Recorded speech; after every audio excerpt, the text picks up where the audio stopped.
بدشگونی لینے والا ہم میں سے نہیں۔ دور جاہلیت کی بہت سی اعتقادی و عملی خرابیوں میں سے یہ بات بھی تھی کہ لوگ محض اپنے خیال و وہم کی بنیاد پر کئی چیزوں، اوقات اور جگہوں کو اپنے لیے منحوس سمجھتے تھے اور بغیر کسی وجہ کے بعض کاموں کو نقصان کا سبب قرار دیتے تھے۔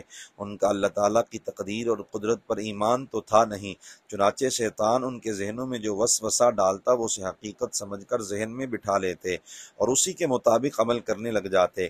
سرکار دو عالم صلی اللہ علیہ وآلہ وسلم نے بدفعلی اور بدشگونی سے سختی کے ساتھ منع فرمایا اور رب تعالیٰ پر بھروسہ کرتے ہوئے اس سے دعا کرنے کا حکم دیا، نیز نیک فعلی کی ترغیب دلائی۔ سیدنا عمران بن حسین رضی اللہ تعالیٰ عنہ نے حدیث نبوی روایت کی، لیس منا من تطیر او تطیر لہ، برا شگون لینے والا ہم میں سے نہیں، اور جس کے لیے کسی دوسرے نے بدشگونی کی اور اس نے تصدیق کی، وہ بھی ہم میں سے نہیں۔ افسوس کہ اس قدر واضح تعلیمات کے باوجود ہمارے اندر اب بھی بہت سے جاہلانہ توہمات موجود ہیں۔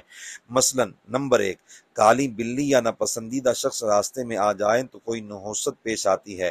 نمبر 2، کوئی ناپسندیدہ بات سن کر یا ناپسندیدہ چیز دیکھ کر سمجھنا کہ آج نقصان ہو جائے گا۔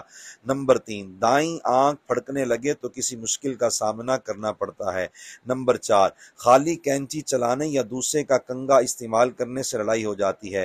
نمبر 5، دائیں ہاتھ کی ہتھیلی پر خارش ہو تو رزق وسیع ہو جاتا ہے اور بائیں ہاتھ کی ہتھیلی پر خارش ہو تو رزق میں تنگی ہوتی ہے۔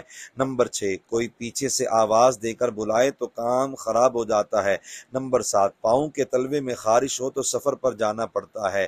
نمبر 8، شام کے وقت جھاڑو لگانے سے روزی میں کمی ہو جاتی ہے۔ نمبر 9، پہلا گاہک خریداری نہ کرے تو دن بھر بے برکتی رہتی ہے۔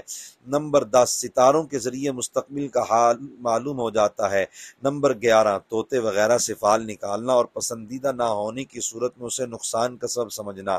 نمبر 12، بعض نمبرز کو کچھ لوگوں یا ملک کے لیے منحوس سمجھا جاتا ہے۔